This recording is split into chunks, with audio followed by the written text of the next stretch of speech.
Raymond Larsen, And we're here in Rawlins, Raw- Wyoming today. Rawlins, Wyoming, yeah. Okay, so January 2nd, the storm hit in a lot of places of Wyoming. I'm not certain if it hit in Rawlins on the 2nd or not, but be that as it may, when the blizzard hit here, it really changed the look of the town, didn't it? Oh, certainly, and it just kept day after day after day. It just kept snowing, and the way from where the post office, it snowed so much that where the post office is now, it filled up, clear up to the top of the high hill, out south of town, and it's just you can't believe how much snow there was. And some of the homes, Well, everybody was stuck, every place. They had the heck of a time with all the equipment that we had at that time, clearing everything out so people could get back and forth.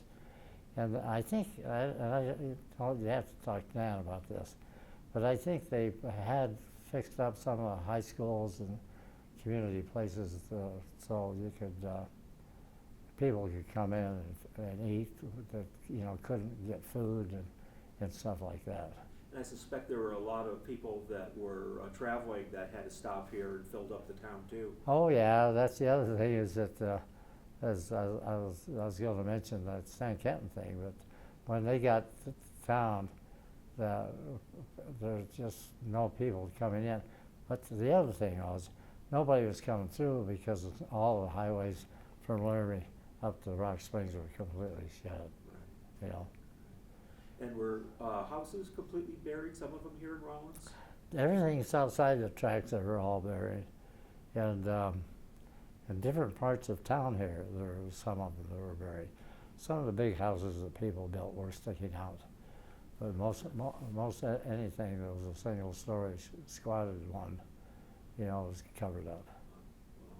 Now, I guess your family was in the sheep business, and you have a story about some sheep that kind of made it through the blizzard. Yeah, there's on the way out of town going south, about 10 miles out of town, there's a rancher by the name of Bolton that had a herd of sheep. I think it's somewhere around 1,500 to 3,000. I'm not sure of the number, but nobody was expecting the winter. They raised them, but they kept them together so they could feed them. So there's a lot of them, and when the storm hit, the feet got planted, and after the storm left and started clearing out, and they opened the road so we could drive out, you couldn't, the snow was about 8 or 9 feet higher than the sheep were.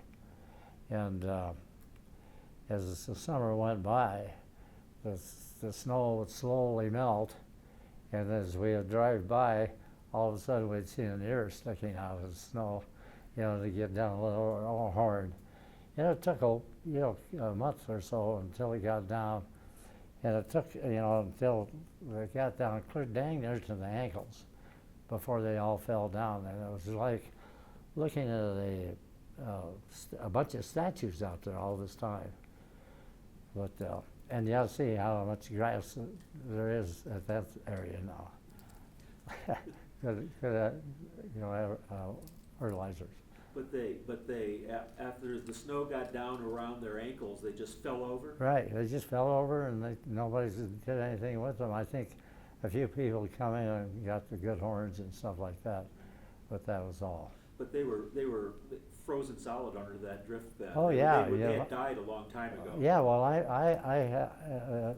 when they were down about half full because of the wool, I went over and they were still frozen inside, because it still got pretty cool at night, and so they were, kind of still partially frozen until they got down to that depth, and it's really unusual. I'm telling you, I don't think that's going to ever happen anyplace else again. So. And then, so keeping on to ranchers, et cetera, a lot of ranchers couldn't get to their cattle, couldn't get to their sheep, so the Air Force came to Rawlins with C-47s, and they were doing, they started doing drops of bales of hay. Right. And I understand that you volunteered to go up with them in the C-47s. Yes, well, yeah, because of my background, I knew where most of the ranchers were, all the way up to Rock Springs and back east and stuff. And so I ended up, in a sense, with the other planes that they had, if the finders didn't know where to go, I would always have to take off over there. So that's what I ended up doing. And I worked, we did anywhere from 4 to 8 or 9 flights a day, depending on how fast, we could get the hay, to the plane. Initially, too, that was the funny part, when all the experts from the Air Force, with the belly of a C-47, if any of you remember the size of that, they had this long rack, that had all these bales sitting on it. And when we would fly over they'd take the door off, we'd fly over where we were supposed to drop the hay out. We'd get our hay hooks and start throwing them out one at a time. Well, it took a long time to do it, and we missed the target most of the time. And we figured out a method that we did basically the same thing, but we made a big slide. And we just put the bales up there the same way, and then we kind of put a turn with a smooth thing and out to the door. So when we got where we wanted to drop the hay, the pilot would just head up or turn sideways and then head up, and all the hay come tumbling out all by itself. So we were able to really dump a lot of hay real quick that way and make a lot more trips. Fantastic, fantastic. 'Cause, yeah, I found some footage of with hooks, guys throwing. Right, that only happened in a short time. Yeah, the other method proved to be a lot more effective. Oh yeah, with everything, yeah, because we could make double or 3 times as many trips each day. Was it as accurate, or was it more accurate? It was more accurate, because it would all dump, and when you sit, the pilot, I had to sit by the pilot, and it took a little practice, so that we make sure that, it happened at the same place. And we finally got to the point where we could say, okay, Copsey, dump it. And he would always get within, I would say, 50 to 100 feet of, right on top of it, but never any further away than that. And I understand because they were dropping from such a distance, they kind of just exploded when they hit the ground. Well, it depends. Oh. Some it depends on how the weather was and how everything. And if it was good, he would come in pretty close, 100 feet away or something like that, and would just dump it and just go on ahead. If the weather, it was got a lot of trees and stuff like that, or if we were in the mountains, like a couple of trips I made, it scared the hell out of me. You wouldn't believe it. Anyhow, we had to fly a little bit different. But it depended on the pilot. There were some pilots that just didn't seem to have the knowledge, and there was a couple of them, like the one we were flying with. But man, oh man, he could dump anything, any place, just exactly the right place. So. Ace pilot. Ace pilot, he's damn right, he was an ace pilot. Yeah. I've always wondered what happened to him. Yeah. So, staying with livestock, so you talked about that one terrible loss of that sheep herd. I suspect that quite a few ranchers around the area lost cattle and sheep due to the blizzard. Right, and it depended. It was bad because they couldn't get in, and as time, within a short time that we were doing this, they realized that they had to do what they could to prepare the area, with the cows and stuff. And then the other good part about dropping them out the hay like that, sometimes we would still just use, the hay hooks, would be when we could circle around until we found 2 or 3 cows all by themselves, so we just dumped a few bales right then. And by that time, the pilots, were really online, shooting them out in the hay in the right place. So it took a week at least before everybody got, all the guys figured out how to do it. Were you the guy that was telling me the story about make sure you drop it as close to my house as you can? Oh, jeez. My uncle's got a ranch out of the Rounds, and it was a dude ranch, and he had anywhere from 50 to 100 horses there that he had for the dudes. And he had this big barn that he put all the hay in that he baled during the summer. And then he had the sheds off to the side of the barn where he would, you know, they had, and he was smart too. He had the door fixed up so the bales would slide down, and he'd just take them over and dump them so the cows and the horses, you know, could eat there. So, and I helped build them when I was younger. And I'll never forget, he called up and he said, Ray, he said, can you guys send out maybe 1 or 2 plane loads of bale hay, because I can't get anything, the cows, there's no way I can get feed to them. And I said, sure. So we went out and we flew, and he said, see if you can get it right close to that feed station.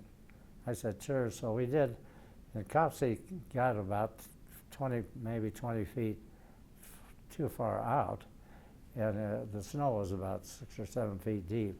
So he called back in and he said, can you come back and make another flight, but this time get closer? I'll never forget this. So we swooped down, everything is in line, and so we pulled that, you know, that dump and just went along, and we succeeded in being too close to the barn, about 6 feet. So we just completely destroyed all the feeding sheds he had. And as we were going off, he's sitting there cursing. Oh, I can't forget that. That's great. Do you recall any fatalities in the area from the storm? I don't recall any. I don't think there were that too many in Wyoming. I think there's only about 16 total. Yeah. The only thing I can remember is that I read about it. There was some, and it's basically all due to somebody being stuck out in the hay, the snow, with no food and stuff, and couldn't get in, and they couldn't locate the rancher. You know. Did you hear about out towards Wamsutter, a sheep man, a sheep herder, being kind of stranded out there without food, and they sent a Sherman tank out? No, I heard about that, but I wasn't involved in that. Okay, good. So, let's see, what else? Why don't we talk about the Stan Kenton story? And let's set this up right for our audience, though, and make sure that we tell them that this was, after the initial bad storms, right. But it was still bad outside. Right. The weather was still kind of bad. Well, when I grew up, the state of Wyoming, wasn't a big city, so everybody, we didn't do cowboy music basically too much then, and we were all into the good smooth jazz, and the 30s big band orchestra and stuff like that. And so we and this is in 1949, same year, except it was in our graduating class graduated, which is in May, I think, and we went into a hotel down in Sinclair, which is just east of town. And I talked with the guys that are hiring the band, and I said, make sure you get something we can dance to, because we were all into jitterbugging. And we went in, and the music was so damn bad, we couldn't even dance to it. And so I went back out, and my girlfriend was mad, and other people were all mad. And so I'm leaning against the wall, watching the entrance to this hotel that we had rented down in Parkville at that time in Wyoming. And while I'm standing there, I see this huge, not a regular bus, but the big buses that they used to travel around this neck of the woods, for several years to have dances throughout the state and different states and stuff out in the country. And so these guys started coming in, and I'm standing there, and this one tall, blonde guy comes up, and he said, "What are you doing here?" And I said, "Well," and I told him the story I just told you, and he says, "Oh, the music can't be that bad." He said, "Come on with me, take me in, and I'll listen." So I got about 2/3 of the way, so you could just kind of hear the music, and he says, "You're right, stop, let's get the hell out of here." So we walked back out, and he had me stay where I was when he introduced himself. And so he went down and he started talking to all these people to come in. And at that time, I didn't know it was Stan Kenton's orchestra. And he come back up and he says, "Hey, we got here a month early. We're supposed to go to down in the town east of us to do a dance hall out in the country, but then it was a month early, so we're turning around and coming back, and the weather's kind of getting bad because we still had 15-foot, things against the highway, so they decided to stay overnight in St. Clair."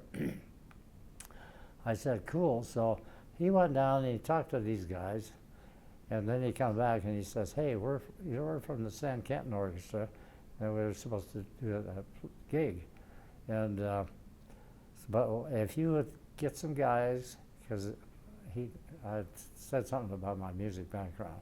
He said, "You know how to set the orchestra up." So we went out, and the bus guy, we took all the instruments and all the stuff and set it up just like you'd see in the big city, So it was all ready to go, and they went upstairs and took a shower. And they came back down and started playing for us. Man, you couldn't believe it. The world's greatest music our high school had, everybody just raising hell. Well, within an hour, everybody in the town of St. Clair and Rawlins, all the older kids and guys out of the service, they were down there dancing. And by 2 o'clock in the morning, people were coming in from all 4 corners of the state. We must have had a couple of thousand people there.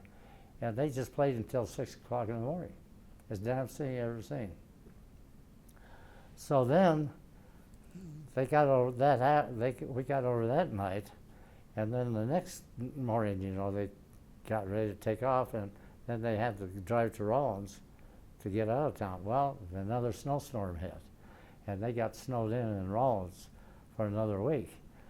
So we had to take all the musicians. Now, Stan Kenton wasn't there. 2 of the major guys in the band weren't there, but all the rest of them were. And we have a whole bunch of bars in Rawlins and dance halls and, the whole smear. And so we had a week of jam sessions in every damn bar in Rawlins with all these guys starting at noon, and going until midnight and that type of thing.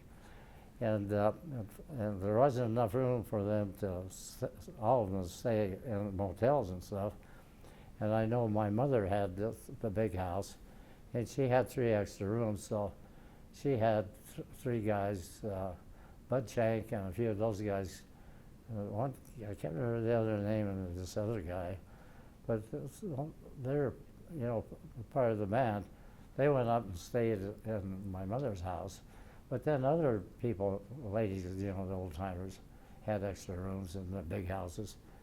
And it was funny because up until about a year before my mother died, which was 20 years later, this one guy that stayed overnight there, every time he traveled, as a musician, he'd call mother up and say, "Hey, Martha, this is you got a room," and she just had such a bond. The 2 of them just got along together or something. It brings tears to my eyes. Yeah, that's great. And then there's a Willie Nelson component to this? Oh, yeah. Now, this is nobody's going to believe this. You know how he looks now with his long hair and all that. Well, anyhow, there's the bar that was on the further side of the town, or the street. There was another bar there and dance hall.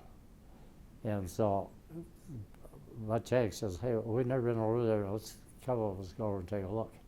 So we walked in, and Willie Nelson, literally, and this is the truth, it was the first contract that he ever had. He finally got an agent, and the agent says, okay, make sure that I don't screw up.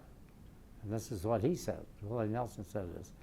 I want to send you to this little town in Wyoming and see how you do so you get used to it, so when you get out into my good accounts, it won't be screwed up. And he said, fine. So they went over and then went back, and they got a few more guys and went in there. And Willie Nelson was dressed in these impeccable suits. His hair was all oily and greased back and everything. You wouldn't believe how he looked. So they started playing a little bit of cowboy music with him, but then they got into some of the jazz, and him and the other guy, they got in playing jazz with the whole crew. So we were, from noon on for the week, we were having jam session after jam session, man. I'll tell you, I wish, and we never had, you know, those days you didn't have good recorders or anything like that. The movies, you know, like things you get now, you know, it's just been good history. Yeah. So I was really kind of struck with your mom taking these band members in, and other people in the community taking people in. This seems to be a story I run into a lot during this whole blizzard research I've been doing. It's just the generosity of people in Wyoming to take maybe stranded travelers in. The hotels would fill up, and just very generous people. Yeah, well, we all know what it's like when the snow hits, you know, and you want to protect your butt. And everybody, regardless of how snotty they are during the summer, you know, everything changes when it starts snowing. So it worked out. Good bunch of people in Wyoming, let me put it that way. So. That's all I got. Well, I'm glad that you asked me, and I can do this. This was good, Ray. This is a good interview. Thank you so much. Well, we'll see what we can do in the future. Yes, indeed. Okay.